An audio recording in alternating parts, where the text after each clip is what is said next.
Hello everyone, welcome again to my channel. तो आज हम किसी भी न्यूट्रल एलिमेंट एंड आयंस के number of electron, protons and neutrons को फाइंड आउट करना सीखेंगे। तो चलिए हम देखते हैं। यहाँ पर मैंने कुछ बेसिक नॉलेज के लिए लिख रखा है, जैसे कि जहाँ पर जो x है वो एलिमेंट को रिप्रेजेंट करता है, एलिमेंट या किसी एटम को रिप्रेजेंट करता है, और ये जो z है वो एटॉमिक नंबर को रिप्रेजेंट करता है, और ए है जो कि एटॉमिक मास को रिप्रेजेंट करता है। यानी कि अगर हम कोई भी एलिमेंट लिखते हैं या फिर किसी पेरियोडिक टेबल में अगर कोई एलिमेंट लिखा है, जैसे मान लीजिए ऑक्सीजन है, तो यहाँ पर क्या लिखा होता है, उसका एटॉमिक नंबर, और यहाँ पर क्या लिखा होता है, उसका एटॉमिक मास।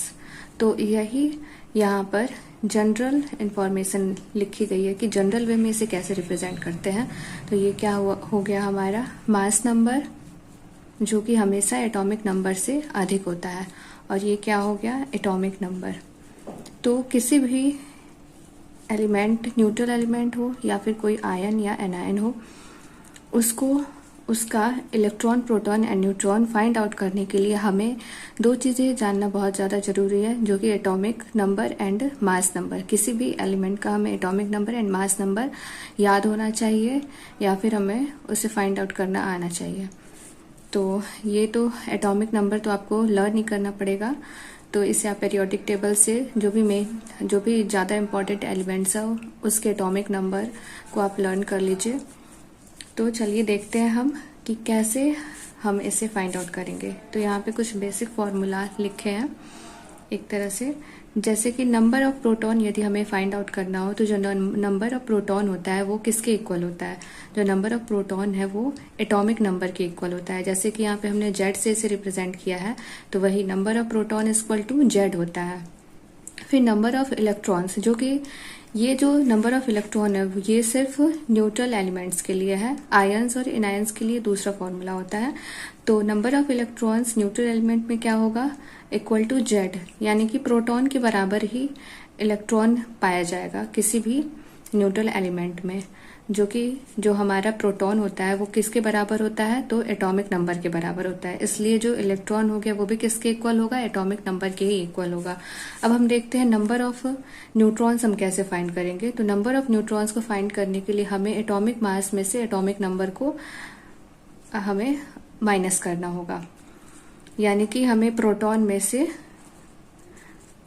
एटॉमिक मास में से प्रोटॉन के नंबर्स को माइनस करना होगा। वही यहाँ पर इस जनरल वे में लिखा है कि a माइनस जेड।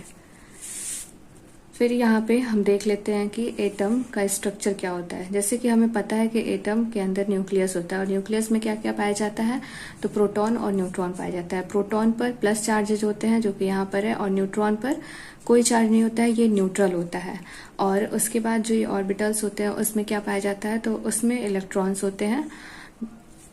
फिर हम इसके कुछ एग्जाम्पल सॉल्व कर लेते हैं, जो कि बहुत ही ज़्यादा इम्पॉर्टेंट है।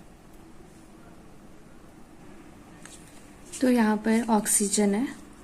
तो जैसा कि हमें पता है कि ऑक्सीजन का जो एटॉमिक नंबर होता है वो 8 होता है, और इसका मास नंबर जो है वो 16 होता है।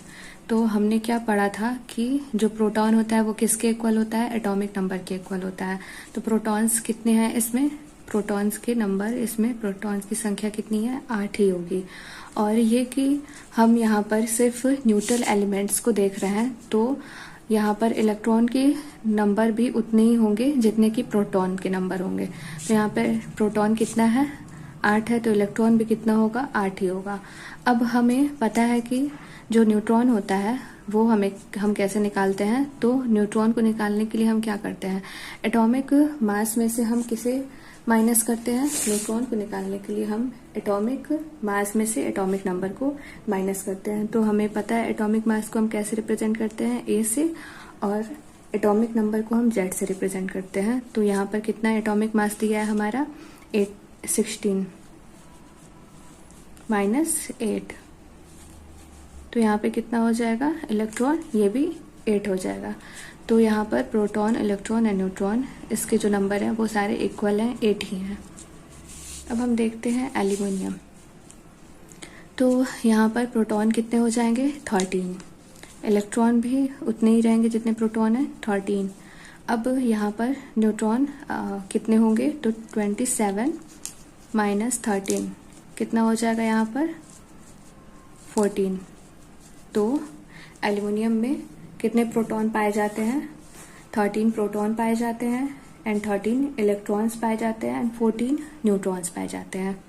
अब हम देखते हैं सोडियम के केस में। तो प्रोटॉन्स यहाँ पर 11 होंगे, इलेक्ट्रॉन्स भी 11 ही होंगे एंड न्यूट्रॉन्स 23 माइनस 11, तो कितने हो जाएंगे ये 12। तो न्यूट्रॉन्स यहाँ पर कितने हो गए 12।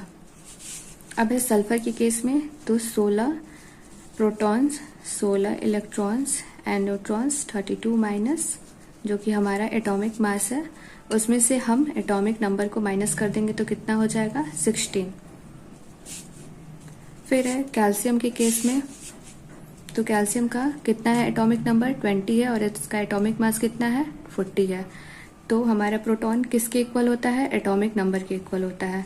तो कितने हो गए नंबर ऑफ प्रोटॉन्स 20 हो गए, इलेक्ट्रॉन भी कितने होंगे 20 ही होंगे एंड न्यूट्रॉन कितने होंगे। तो हम क्या करेंगे, एटॉमिक मास में से एटॉमिक नंबर को माइनस कर देंगे। तो एटॉमिक मास हमारा क्या है यहाँ पर 40 है और एटॉमिक नंबर क्या है 20 है। तो इसमें से हम माइनस करेंगे तो कितने हमारे पास न्यूट्रॉन्स आ गए 20। अब है कार्बन के केस में, तो यहाँ पर एटॉमिक मास एटॉमिक नंबर कितना है 6 है, तो प्रोटॉन्स भी कितने हो गए 6 हो गए, इलेक्ट्रॉन भी इसी के इक्वल होगा तो ये भी 6 हो जाएगा एंड न्यूट्रॉन्स क्या होगा। तो न्यूट्रॉन को फाइंड आउट करने के लिए हम एटॉमिक मास में से एटॉमिक नंबर को माइनस कर देंगे। तो एटॉमिक मास हमारा क्या था 12 था और एटॉमिक नंबर क्या है हमारा 6 है, तो 12 में से 6 को माइनस करेंगे तो हमारे पास 6 बचेगा।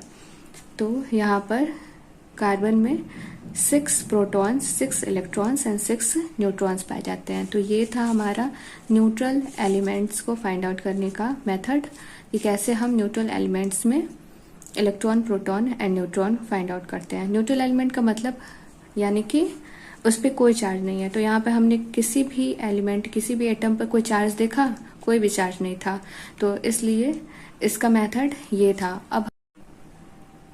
अब हम आयंस के कुछ एग्जाम्पल देखेंगे कि उसका हम कैसे electron proton and neutron find out करते हैं। तो चलिए देखते हैं आयंस के।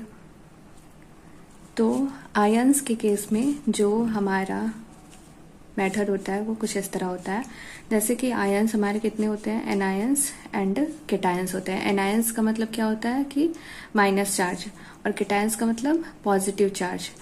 अगर किसी भी एलिमेंट एटम पर माइनस चार्ज है तो वो क्या होगा एनायन होगा और पॉजिटिव चार्ज है तो वो केटायन होगा। तो एनायंस के केस में क्या होता है, जो प्रोटॉन्स होते हैं प्रोटॉन तो न्यूट्रल में भी आयंस में भी सब में इक्वल ही रहेंगे। और तो यहाँ पर प्रोटॉन जो है वो पहले की केस की तरह रहेगा, यानी कि ये एटॉमिक नंबर के ही इक्वल रहेगा, लेकिन केस किसका चेंज होगा, सिर्फ और सिर्फ इलेक्ट्रॉन का चेंज होगा। तो इलेक्ट्रॉन के लिए क्या होगा, जो हमारा एटॉमिक नंबर है उसमें जो भी चार्जेस हमारे एनायन के ऊपर प्रेजेंट है उसको हम ऐड कर देंगे। एनायन के केस में क्या होता है, एनायंस में हम इलेक्ट्रॉन लेते हैं ना, अगर हमारे ऊपर माइनस चार्ज है यानी कि किसी भी एलिमेंट के ऊपर अगर माइनस चार्ज है तो उसका मतलब क्या हुआ कि वो किसी इलेक्ट्रॉन को लिया है, किसी से मांगा है, लिया है, तो इसलिए वो ऐड होगा, जो भी चार्जेस हैं वो ऐड हो जाएंगे। और न्यूट्रॉन का केस पहले के जैसे ही A माइनस जेड रहेगा। केटायंस के केस में क्या होगा, प्रोटॉन पहले जैसे ही रहेगा, प्रोटॉन इक्वल टू जेड, यानी कि प्रोटॉन किसके इक्वल रहेगा, एटॉमिक नंबर के इक्वल रहेगा। लेकिन इलेक्ट्रॉन के केस में क्या होगा, जो भी केटायंस प्रेजेंट होंगे हमारे ऊपर यानी एलिमेंट के ऊपर उसको हम माइनस कर देंगे।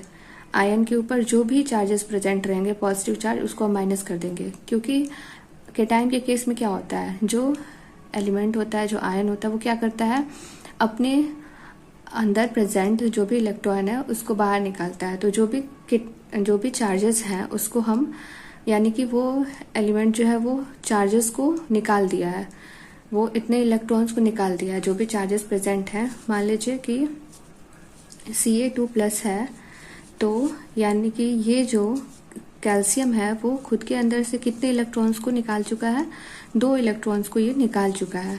तो हम 2 इलेक्ट्रॉन्स को माइनस कर देंगे, और यदि यहीं पर Ca2 माइनस होता तो क्या किया है, 2 इलेक्ट्रॉन को ये लिया है 2 इलेक्ट्रॉन को, और यहाँ पर दिया है, मैंने खुद से ये बाहर कर दिया है, आउट कर दिया है।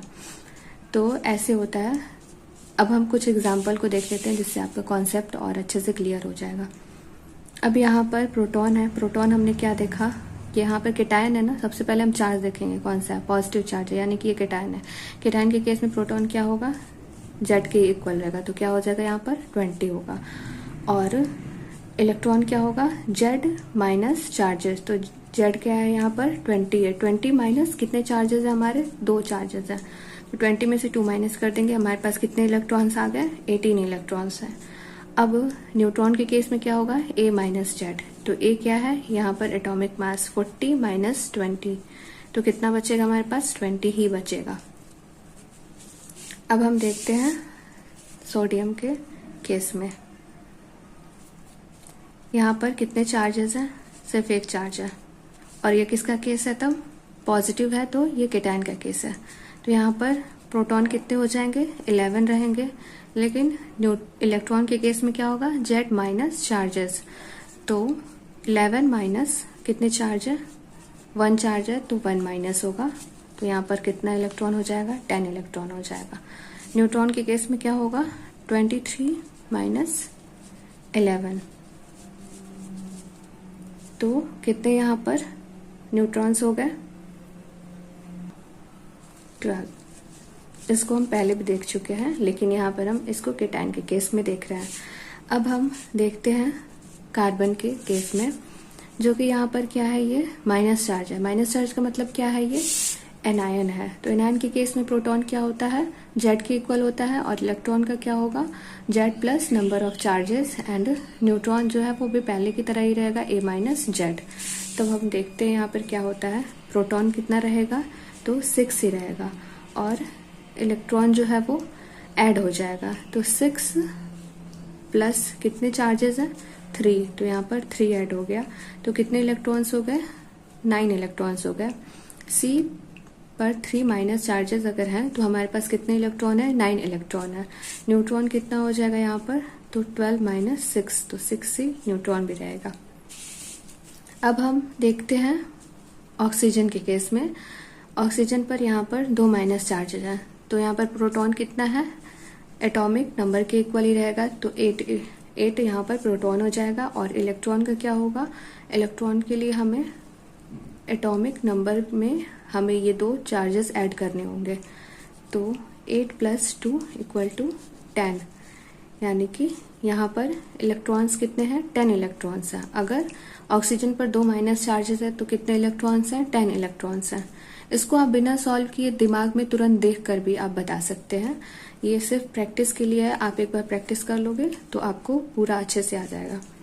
अब है न्यूट्रॉन। न्यूट्रॉन के केस में क्या होता है, एटॉमिक मास में से हम एटॉमिक नंबर को माइनस करते हैं, तो 16 माइनस 8 इक्वल टू कितना हो जाएगा, 8, यानी यहाँ पर कितने न्यूट्रॉन्स हैं, 8 न्यूट्रॉन्स हैं। तो हमने दोनों केसेस देख लिए हैं। आयंस के केस को भी हमने देख लिया है, जिसमें हम एनायन और केटायन इन दोनों को भी हमने देख लिया है, और न्यूट्रल एलिमेंट्स के केस में भी हमने देख लिया। आई होप आपको अच्छे से समझ में आया होगा, और अगर आपको वीडियो पसंद आया हो और कॉन्सेप्ट आपको अच्छे से समझ में आया हो तो आप प्लीज़ कमेंट कीजिए, बताइए। एंड अगर आपको ऐसे ही किसी कॉन्सेप्ट पर वीडियो चाहिए हो इजी वे में तो आप कमेंट कर सकते हैं, और अपने फ्रेंड्स के साथ शेयर भी कर सकते हैं। Thanks for watching.